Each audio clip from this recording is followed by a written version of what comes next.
imply that just because she was in Suits, that was how she met Marcus Anderson in Canada.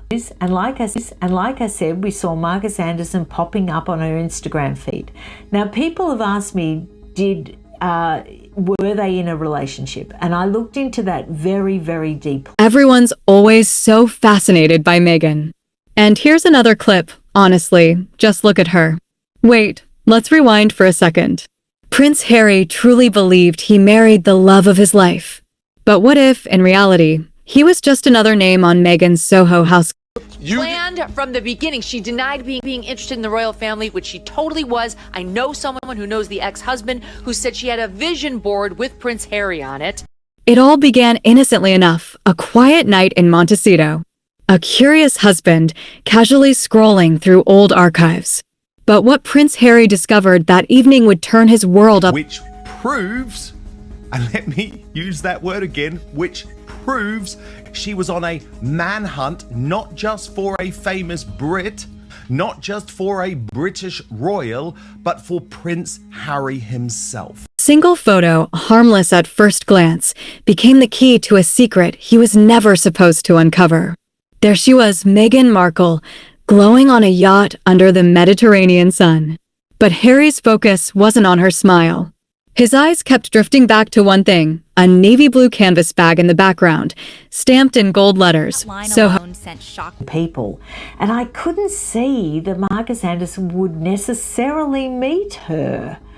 And I doubted that she would have the cachet to be at the opening night party. Every fairy tale has a puppeteer. And in this one, all eyes turned toward Marcus Anderson, the charming, well-connected executive from Soho House, Toronto. Marcus wasn't just a friend. He was the friend, Meghan's confidant, the man insiders often described as the fixer who always made sure the right people... Just all my own ideas, and I couldn't really prove anything, but it niggled at me. And so I went for a bit of a deep dive, and I found the Toronto Life social pages. And it was very interesting to see who they mentioned in that column. Now, I would assume that if the cast from Suits were invited to that opening night founding members,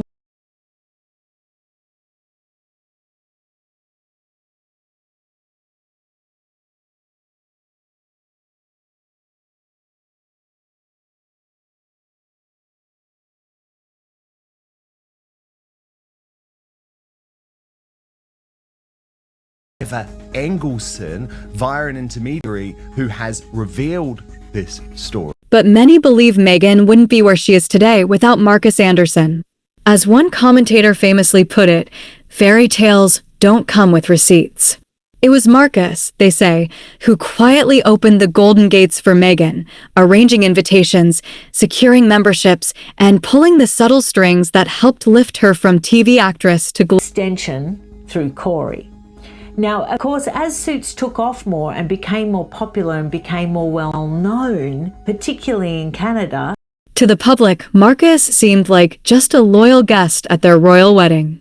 But to Harry, he would soon come to represent everything that now felt orchestrated. Reports suggest that even years before Harry and Meghan's supposed blind date, Marcus had been carefully positioning Meghan within the orbit of British elites, the very circles that could one day intersect. Have needed Corey anymore, but for that initial branch, I think she needed Corey. She obviously needed Marcus Anderson. As Harry pieced together the timelines, the coincidences began to feel deliberate. The same names, the same events, the same faces. The truth was starting to sink in. Maybe Meghan hadn't stumbled into his world at all. Maybe she had been guided there. The photo that shook Harry wasn't a one-off. Once he started digging, he uncovered more snapshots, Meghan laughing on rooftops in Barcelona, mingling with businessmen in Istanbul, attending charity galas that overlapped with his... It's excellent and wonderful that she's now said it and she's found out. She's a brilliant woman, and I think that at last... Fans online connected the dots faster than the tabloids ever could. Reddit threads traced Meghan's appearances at various Soho House events alongside Harry's known locations. The overlap was impossible to ignore.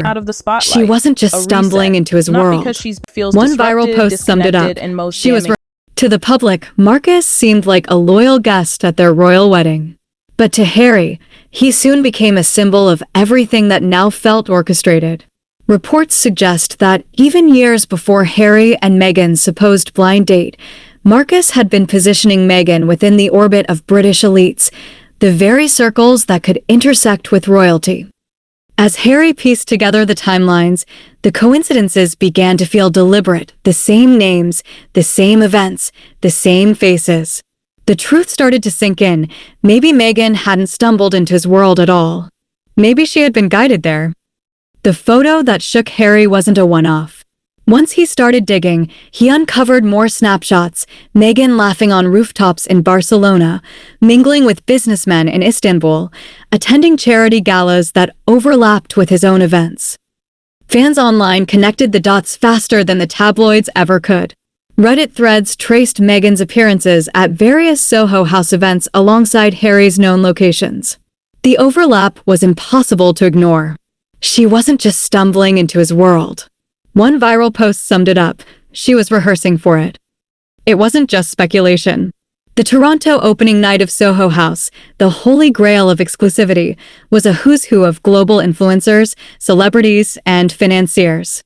Meghan had been there years before meeting Harry, smiling alongside the very people who would later appear at royal fundraisers and charity events. Insiders said Harry had once believed he'd introduced her to that life. Now it appeared she had. Any believe Meghan wouldn't be where she is today without Marcus Anderson. As one commentator famously put it, fairy tales don't come with receipts. It was Marcus, they say, who quietly opened the golden gates for Meghan, arranging invitations, securing memberships, and pulling the subtle strings that helped lift her from TV actress to global headline. To Harry, the realization was devastating. His wedding, the moment he thought symbolized love conquering all, now looked like a coronation of a network, a summit of the people who had built her path. Palace insiders claim he spent nights locked in his home office, walls plastered with printed photos, red lines connecting names, events, and guest lists. Staff whispered that he was unraveling the truth in ways that became all-consuming. He began asking invasive questions. Who had Meghan met in Los Angeles before 2016? Who introduced her to high-profile donors? Every answer seemed to point back to one name, Marcus Anderson. Reports suggest Harry became haunted by an old voicemail from his brother William, one he had ignored at the time. Palace security had allegedly flagged Marcus years ago as a social strategist, a man known for placing ambitious women into elite networks. The warnings, once dismissed as jealousy, now landed like a delayed explosion. Harry's friends described him as restless, pacing, and muttering about photos and timelines. To some, he wasn't paranoid, he was finally waking up. The real bombshell came when Harry began asking financial questions. How had Meghan afforded such a lavish lifestyle before him? Her suit salary, though respectable, couldn't explain the international travel, designer wardrobes, or elite memberships. An insider from Toronto revealed a chilling detail. Meghan's Soho House memberships were comped, paid not by her, but through corporate accounts managed by Marcus Anderson. It wasn't generosity, it was an investment. A viral TikTok broke it down in cold numbers. A global Soho House membership cost over £1,500 a year. Add luxury travel, exclusive event invites, and wardrobes worth tens of thousands. The lifestyle price tag hovered around $80,000 annually, far beyond her earnings. The narrative shifted from ambition to something more calculated. As one caption brutally summarized, you don't climb that fast without someone holding the ladder steady. 2 days after a meeting, Meghan had already arranged trips and carefully orchestrated interactions. One sleepless night, Harry re-examined the wedding guest list. Out of 200 guests on Meghan's side, more than 60 had ties to Soho House, executives, founders, and members, comfortably placed among family and friends. Photos resurfaced online, Marcus Anderson raising a toast at the royal reception, seated among industry figures who had long known Meghan. Fans commented, it wasn't a wedding. It was the graduation ceremony. For Harry, the message was brutal. The fairy tale he'd believed in now felt like a boardroom deal sealed with vows. The confrontation came quietly in their kitchen. After days of silence, Harry finally asked what he could no longer ignore. "Are you still in contact with Marcus Anderson?" Witnesses said Meghan froze. The warmth drained from her face. "He's my friend," she said flatly. "Of course, I